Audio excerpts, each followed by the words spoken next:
Terima kasih Anda masih di iNews Sore. Pemirsa, Taman Impian Jaya Ancol masih menjadi destinasi wisata favorit di momen libur panjang Waisak. Tiket yang murah serta menikmati sejuknya udara Jakarta jadi salah satu alasan para wisatawan berkunjung ke Ancol.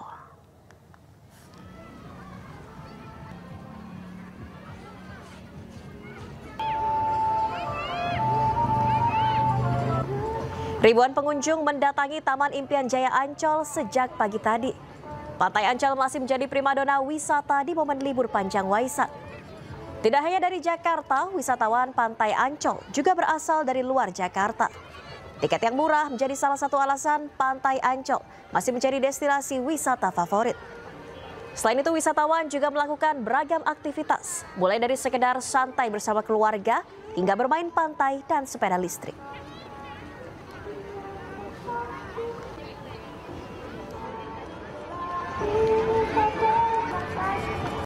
Sebelumnya pemirsa, kemacetan panjang terjadi dari Simpang Gadok menuju ke kawasan Puncak, Jawa Barat. Warga memadati Puncak untuk memanfaatkan libur panjang Hari Raya Waisak.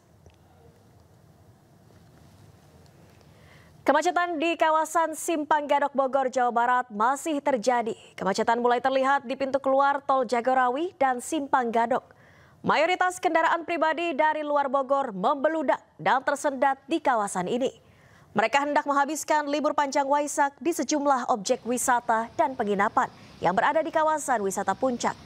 Untuk mengurai kemacetan, polisi memberlakukan sistem satu arah secara berkala.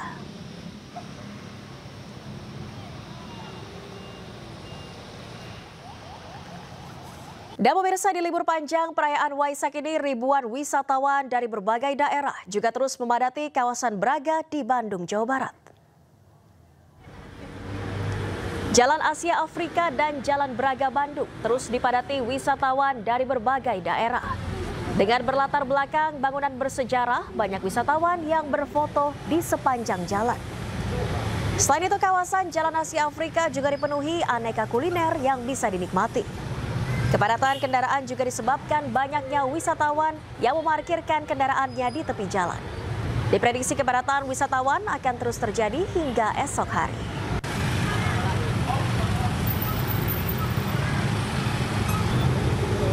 Pemirsa, sejumlah kendaraan roda 4 banyak mengalami mogok di jalur alternatif, tepatnya di Tanjakan Puncelut, Lembang, Jawa Barat. Mereka adalah wisatawan yang hendak berlibur dan memanfaatkan momen libur panjang Waisak.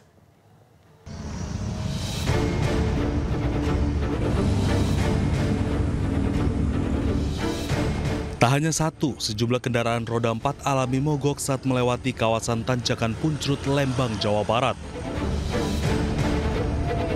Warga pun akhirnya ikut serta membantu pengendara mendorong mobilnya agar tidak menjadi efek domino macet yang lebih parah. Jalan ini adalah jalur alternatif di mana warga menghindari titik kemacetan di jalur utama dari Bandung menuju Lembang dan sebaliknya. Ini tanjakannya curam banget. Curam. Terus saya juga sama lagi. Jadi banyak yang mogok atau gimana, Kang? Banyak yang mogok. Ini dari mana, rata-rata wisata atau gimana? Wisata. Dari mana ini, plat mana aja, Kang? Biasanya? Plat Jakarta. Jakarta. Iya. Emang tiap libur panjang kayak gini, Kang? Iya. Wisatawan menggunakan jalur alternatif karena jalan arteri Lembang sudah macet sejak pagi hari. Antrian panjang kendaraan sudah tidak terhindarkan karena antusias warga yang ingin menghabiskan libur panjang Waisak bersama keluarga. Petugas pun mengimbau warga tetap berhati-hati. Untuk Puncelut atau lewat Sersan Bajuri atau Kona Masturi atau melalui jalur Bandung ataupun melalui jalur arteri Subang. Bang, untuk jalur arteri, jalur alternatif kan banyak yang nanjak gitu, Bang. Betul. Ekstrim seperti apa himbauannya, Bang? Nah, himbauannya tetap selalu berhati-hati, jaga keselamatan, utamakan keselamatan daripada kecepatan, dan untuk kendaraan silakan siap dini dan dicek dengan baik. Selain Tanjakan Puncelut, sejumlah titik jalur alternatif lainnya seperti Dago Cijeruk, Sersan Bajuri, hingga kawasan Cihideng pun dipadati kendaraan. Petugas memprediksi bahwa jalur utama di Jalan Setiabudi Kota Bandung menuju Lembang dan di kawasan Lembang akan macet hingga berakhir libur Waisak. Dari Bandung, Jawa Barat, Yuwono, iNews melaporkan. Kita ke informasi selanjutnya, pemirsa. Polisi menangguhkan penahanan mahasiswi yang membuat meme Presiden Prabowo dan Presiden ke-7 RI Joko Widodo. Pemerintah pun mengusulkan anak muda yang kritis lewat meme sebaiknya dibina, bukan dihukum. Solidaritas untuk keluarga kami yang ditahan. Bebaskan kami.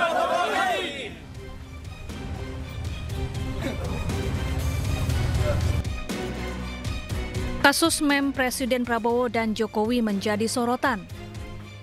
Usai rekannya ditangkap, keluarga mahasiswa ITB meminta polisi membebaskan mahasiswi berinisial SSS ini. Tak lama berselang, polisi pun menangguhkan penahanannya. Polisi beralasan penangguhan penahanan atas permintaan tersangka dan keluarga.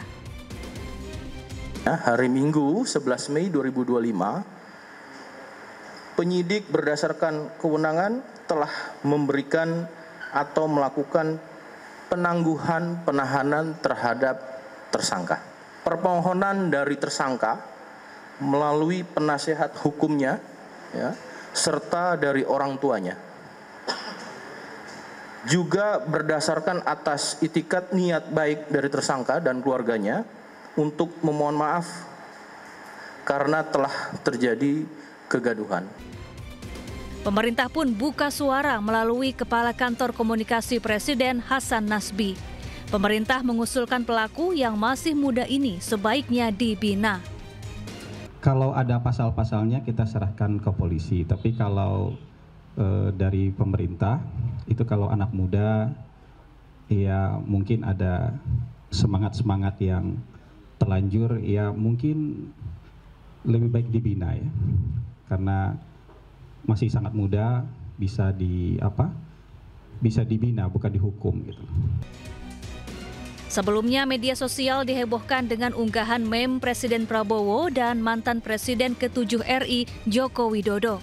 Seorang mahasiswi ITB pun sempat ditahan dan dikenakan pasal Undang-Undang ITE. Alasannya meme yang dibuat bermuatan asusila. Tim Liputan iNews melaporkan. Pemirsa, umat Buddha mendatangi Vihara Dhamma Caka Jaya di kawasan Sunter, Jakarta Utara. Mereka berdoa dan bermeditasi bersama dalam perayaan Hari Raya Waisak. Hari Raya Waisak jatuh pada hari ini dan dirayakan oleh seluruh umat Buddha. Vihara Dhamma Caka Jaya di kawasan Sunter, Jakarta Utara didatangi umat Buddha sejak pagi tadi. Mereka datang bersama keluarga dan kerabat untuk berdoa dan bermeditasi. Acara dimulai pukul 9 pagi, ditandai dengan dibunyikannya genta dan tambur, lalu bikhu memasuki tempat ibadah. Adapun Waisak tahun ini adalah kebijaksanaan dasar keluhuran bangsa. Sebenarnya persiapannya itu kita 1 bulan sebelum menjelang Waisak itu ada beberapa rangkaian acara ya, seperti Dhamma Talk, kemudian kita ada bakso juga, ada meditasi juga. Itu selama sebulan full, ada kebaktian ya, namanya kita puja bakti. Nah, khusus untuk perayaan Waisak pada hari ini, tanggal 12 Mei 2025, H-2 kita udah persiapan ya, tenda-tenda, segala perlengkapan acara, dan kemudian karena ini rame ya, kita juga ada rekrut beberapa sukarelawan untuk membantu perayaan Waisak pada kali ini. Kita ke informasi lainnya, pemirsa. Pernyataan Deddy Mulyadi soal gaji 10 juta rupiah per kepala keluarga jika menjadi Gubernur Jakarta direspons tegas oleh Wakil Gubernur Jakarta Rano Karno. Rano meminta awak media menanyakan langsung maksud pernyataan tersebut kepada Deddy Mulyadi. Yang akan menggaji 10 juta per kakak. Ente tanya dia. Wakil Gubernur Jakarta Rano Karno merespon keras pernyataan Deddy Mulyadi terkait gaji 10 juta rupiah per kepala keluarga jika menjadi Gubernur Jakarta. Rano meminta awak media agar menanyakan langsung wacana tersebut kepada yang bersangkutan. Sebelumnya Gubernur Jawa Barat Deddy Mulyadi membuat pernyataan kontroversial. Ia menyebut akan membagikan gaji 10 juta rupiah kepada setiap kepala keluarga jika menjadi Gubernur Jakarta. Ia mengaku mendapatkan nominal tersebut dari besaran APBD TKI Jakarta dibandingkan dengan jumlah penduduk. Ini saya ngomong Jakarta, Jakarta ini Pak, penduduknya di bawah 10 juta, APBD-nya 90 triliun. Kalau di Jakarta itu dari 10 juta ada 2 juta kepala keluarga, itu orang Jakarta bisa digaji per kepala keluarga 10 juta. Kenapa? Karena 10 juta dikali 2 juta hanya 20 triliun. Kalau saya gubernurnya bagi. Beda, kalau Jabar 50 juta. Nah, untuk itu apa sih yang mesti kita lakukan hari ini? Mari kita bersama-sama melakukan telaah terhadap ini semua untuk kepentingan bangsa. Agar apa? Agar ke depan bangsa kita terus mengalami peningkatan sumber daya manusia. Pernyataan Deddy Mulyadi ini pun mendapatkan kritik dari anggota DPRD DKI Jakarta, Dwiryo Sambodo. Ia menilai pernyataan tersebut menunjukkan ketidakpahaman Deddy terhadap fungsi dasar anggaran pendapatan dan belanja daerah atau APBD. Menurutnya, APBD berbeda dengan bantuan sosial. Tim Liputan iNews melaporkan. Sementara itu pemirsa, staf khusus Gubernur Jakarta Chiko Hakim menilai Deddy Mulyadi salah perhitungan atas besaran APBD Jakarta dibandingkan jumlah warganya. Menurutnya jika seluruh warga Jakarta mendapatkan 10 juta rupiah, maka dibutuhkan anggaran sebesar 240 triliun rupiah. Saya melihat Kang Deddy Mulyadi ini sebenarnya sama dengan Mas Pram, punya semangat, punya niat baik untuk membangun daerahnya masing-masing dan khususnya untuk kesejahteraan warga. Tapi wajar nggak Bang angka 10 juta per bulan? Mohon maaf, tapi di situ beliau salah hitung. Karena kalau 10 juta kali 2 juta warga itu artinya 20 triliun sebulan.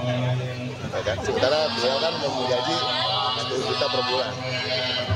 Jadi kalau 2 triliun, 20 triliun sebulan, berarti kalau mau digaji 10 juta per bulan kan jadinya 240 triliun. Itu salah itu. Nanti bisa kutip saya dari MNC soal itu. Tapi intinya saya tidak mau mencemooh atau apa. Artinya Kang Deddy mungkin terlalu semangat sehingga hampir salah hitung gitu aja. Tapi saya tetap mengapresiasi Kang Deddy sebagai salah satu gubernur terbaik di Indonesia saat ini. Sama niatnya sama Mas Pram untuk menjaga warga.